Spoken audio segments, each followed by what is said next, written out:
Yes, hello, welcome back to the Rugby League Forecast podcast. My name is Connor Moran, and today I am going to be doing the Canberra Raiders season review of 2025, and it doesn't get much better than this. Obviously, we know what happened with Canberra.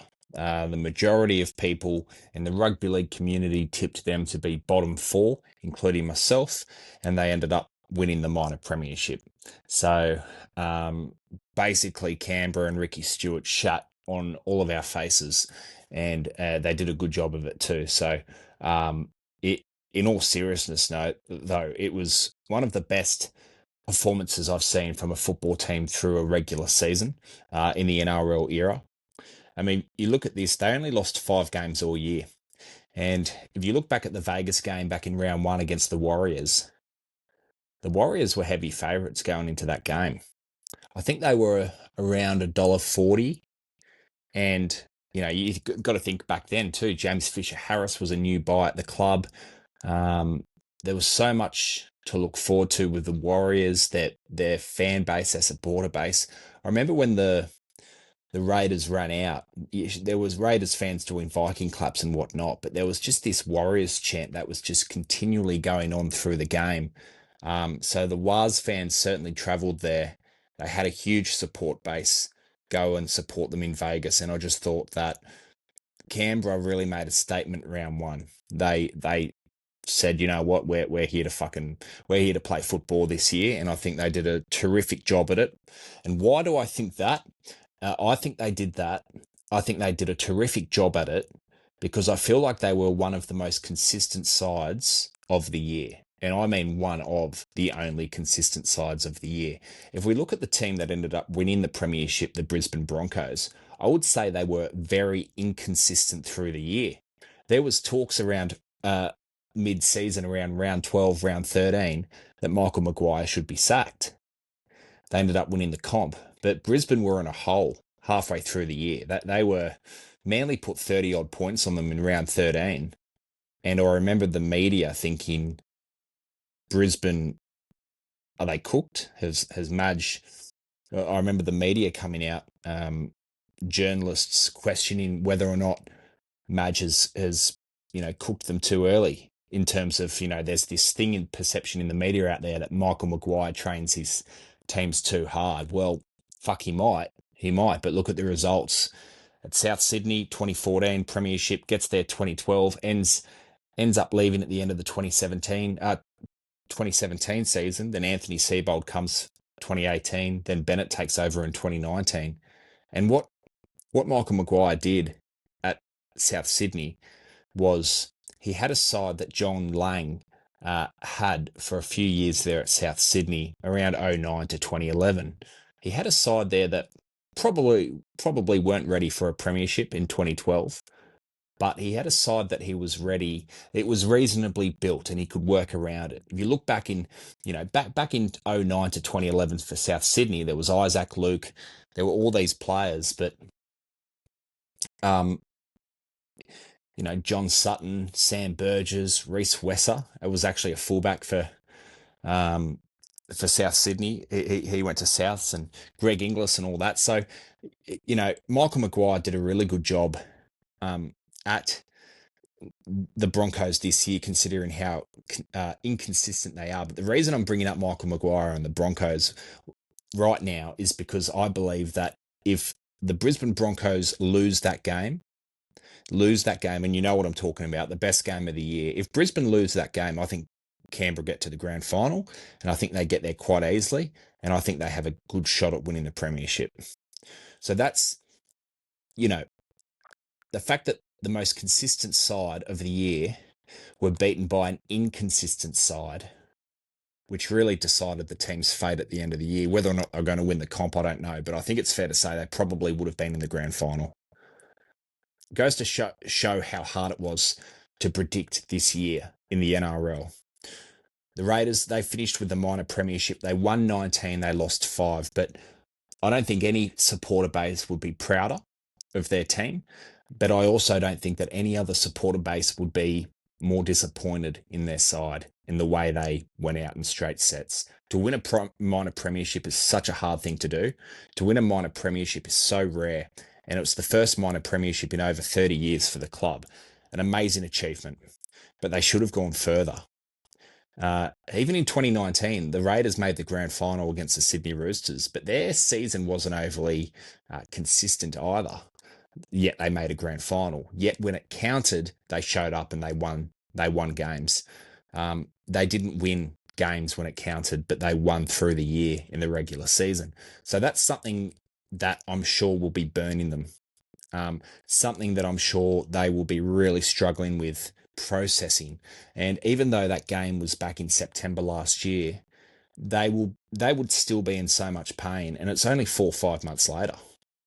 I don't think there's one player in the Raiders side that put on a jersey in that game that will not be thinking about that Broncos game every single day since that game happened, because they know that that was a lost opportunity, just such a missed opportunity. And I'm sorry that I bring up the Broncos and Michael Maguire when I'm doing a Raiders review, but it goes to show how close the Raiders are to winning a competition if they make it count. That's what I'm trying to say here.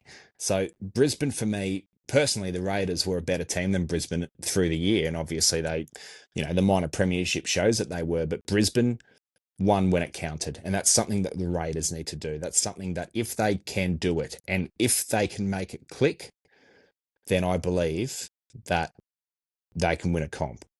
Um, Personally, I believe if the Raiders are to make the top 8 in season 2026, I believe they will be better for it. I believe that they will learn, be prepared. There were a lot of young guys playing their first final series, such as KO Weeks, Ethan Strange, uh, Jamal Fogarty's played in the finals before, but there were players there that hadn't played finals football. Owen Paddy, it's a lot of these young guys, Jed Stewart.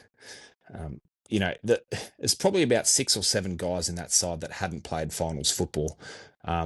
So they will be better for it, absolutely. And, as a Manly fan for round 1 on a Sunday afternoon at Brookie Oval, normally I'm quite confident with Manly winning at Brookie Oval, but I'm not for this game. I am really concerned what the Raiders are going to show. Man, as a Manly fan, I'm concerned because they're up against a team such as the likes of Hudson Young, Joe Tarpany, Tom Starling had the year of his career, KO Weeks, Tamale, yeah, Tomoko, Sebastian Chris, Jed Stewart, like Ethan Strange, player of the year, in my opinion. Fogarty was outstanding for Canberra. Josh Papali'i. It just goes on and on and on. They've got so much depth. Zach Hosking. It just they are such a good football team. And I thought Corey Horsburgh, uh, the way in which he was able to get his career back on track after having a fallout with Ricky Stewart through the 2024 season goes to show the character of the bloke. And they are full of a team that they're full of a team of players that fucking thrive on being written off. And I think once again, a lot of people will write the Canberra Raiders off after what they've achieved in season 2025, which is only going to benefit them. A lot of people will have them in the finals, I believe, but I also believe there's going to be a lot of people too that will say, you know what, second year syndrome sort of thing. Not sure. But when I look at their team across the park, I see speed, agility. When I think about the Canberra Raiders, I think they are the fittest team in the club, fittest team in the comp. I really do. They just somehow find another gear when they need it. And you know, obviously it was an incredible year, but they need to capitalize on opportunities that was already they had already earned to a degree. For example, round 10, they're up 20 points to nil at Canberra on a sold out GIO stadium, 20-0 at halftime against the Bulldogs in round 10, and all of a sudden, bang. The Bulldogs come back, they score around 34 unanswered points and beat Canberra in Canberra.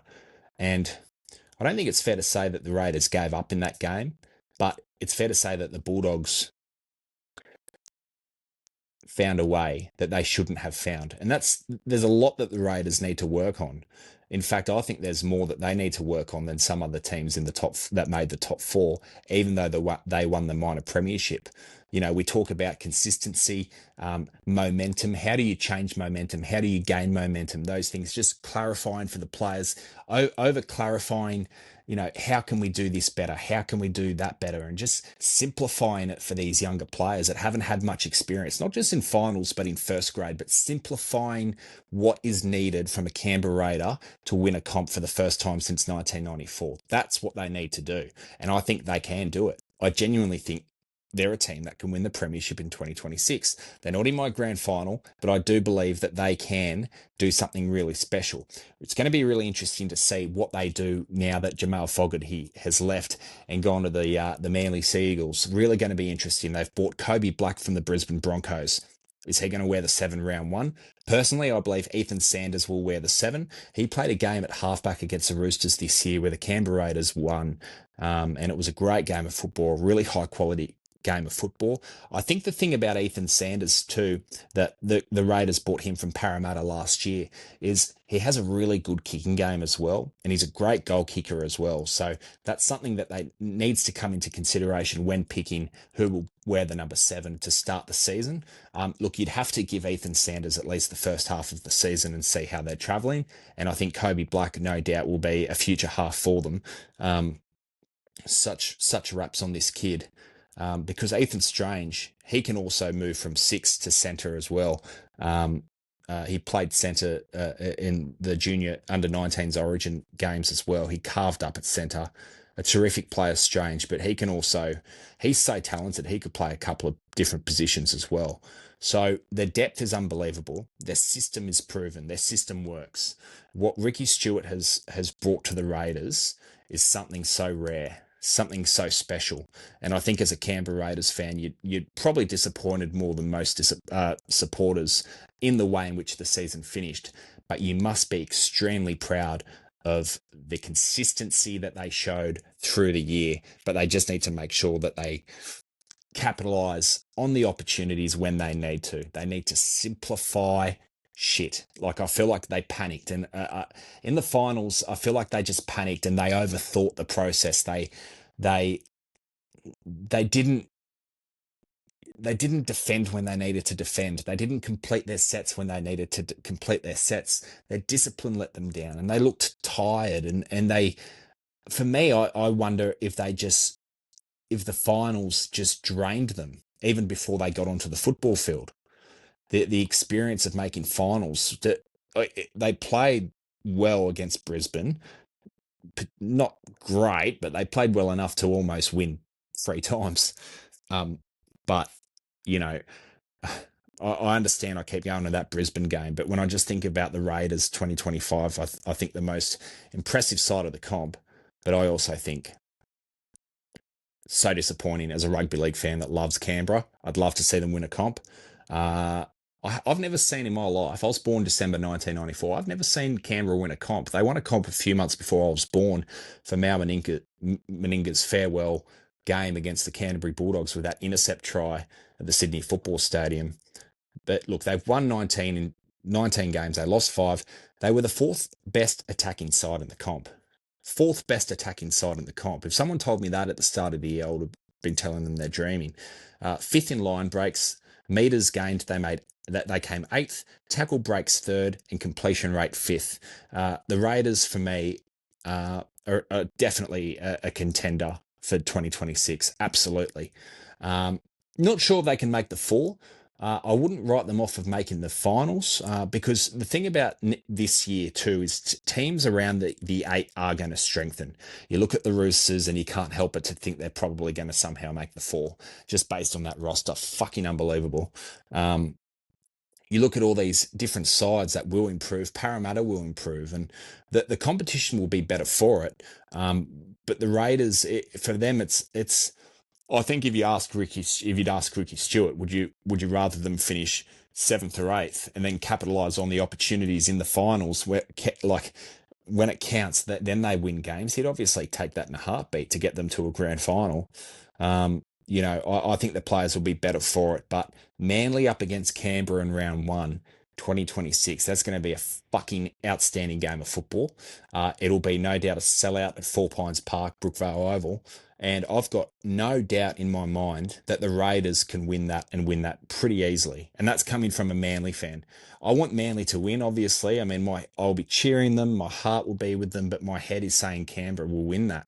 Based on the fact, like, look in their roster for 2026. Hudson Young, unbelievable. Owen Paddy off the bench, incredible. Tom Starling, he will start. They've also got more depth in the hookers now with Jaden Brayley coming there, and what leadership he will bring. Personally, I don't think he'll play much NRL football this year. Maybe just a few games, but the leadership qualities, fuck that is such a good buy for Canberra. The leadership that he will bring from Newcastle to the Canberra Raiders, which I've spoken about earlier in the Newcastle review of Jaden Brayley going to Canberra and how I can't understand it happening. Sure, he hasn't played overly too much football over the last few years, but an outstanding dummy half when he does play. A really good underrated dummy half, and I reckon he'd make a really good coach one day. I hear him in interviews on Fox League, and I hear him with the media, and he sees the game from a different angle, and I respect that so much. I think his rugby league IQ is through the roof. So Jaden Brayley will be great for those younger dummy halves coming through, such as Owen Paddy. I also think his leadership will be great just to have in the group for Canberra in season 2026. But as a rugby league fan, I was so proud, and I think everyone watching this podcast or everyone listening to this podcast right now would agree with me when I say, as a rugby league fan, I'm so proud, and it was so good to see a different side win the minor premiership other than Melbourne, the Roosters, or the Panthers. It was so refreshing to see that, and Canberra did it. And they were the first time, I think they were the first team since 2012 where it wasn't either the Melbourne Roosters or Penrith that won the minor premiership. And 2012 was the Canterbury Bulldogs with that Ben Barber season. So incredible. The Canberra Raiders, what they lose Fogarty. That's a loss. But Fogarty, for me, did not capitalise on the opportunities, which I spoke about earlier. He did not know how to wrap up a game. He did it twice. He did it against the Gold Coast Titans round 5, 2024, I think it was. And then he did it halfway through the season against the Dolphins, 2 field goals. But, against Brisbane, he sort of went missing. He directed traffic to the left rather than attempting a field goal himself when they were heading towards Golden Point. And there are times where, where a halfback is, if you've got Daly Cherry Evans or Mitchell Moses or Sam Walker or Tom Dearden or, just these clutch players, Nathan Cleary. If you've got these kind of halves in your side, you know that they can wrap up a game for you like that. But Jamal Fogarty seems to overthink it. That's just my opinion watching him. And I felt like he overthought things for Canberra. When the moment mattered, he didn't deliver. And, I think Fogarty will be a loss. I genuinely think his kicking game, his long kicking game especially, will be a huge loss for Canberra. But Ethan Sanders, maybe this is and Kobe Black. Maybe this is the thing that Canberra need. Maybe this is what they need. Maybe they just need a half that can come in and capitalise on the opportunities that will get them to a grand final. And then from then on, they can win. Canberra are one of those sides like Brisbane, in my opinion, where they can get to a grand final, be written off, and somehow win the fucking game, come back from 14 points or whatnot. They're a terrific side to watch. Absolutely fantastic. And as I've mentioned a couple of times, they are just so good to watch, so entertaining in attack. Just so many good stories, Morgan Smithies and Hudson Young, the Corey Horsburgh, just all these players that have had sort of dramas off the field, such as Hudson Young and he's had more dramas on the field with the eye gouging and stuff and being suspended, and he had a couple of off-field dramas with Ricky Stewart. But these players just somehow find a way to get back on track, and I love that. And I love the Raiders where they give players a second chance, and a lot of the times when players get a second chance, they do fucking deliver. Look at Jack Whiten at the end of 2017, I think it was 2018. He got in he got into some off-field dramas, and then 2019 wins the Dally M medal, 5'8" in the grand final, scores a try in the grand final. You know, the Raiders, Ricky's Raiders gives everyone a second chance, and they really believe in their players, and I respect that as a rugby league player. Sorry, PlayStation player, a rugby league fan, I meant to say. I wish, yeah, as a rugby league player on PlayStation, so that way I just don't get injured anymore. And I don't get so scared of the big boys as well when I need to tackle. All right, so that is the end of the Rugby League Forecast podcast. That is a Canberra Raiders season 2025 review. My name is Connor Moran. If you haven't done so already, please follow on Spotify and subscribe to the YouTube channel. Cheers.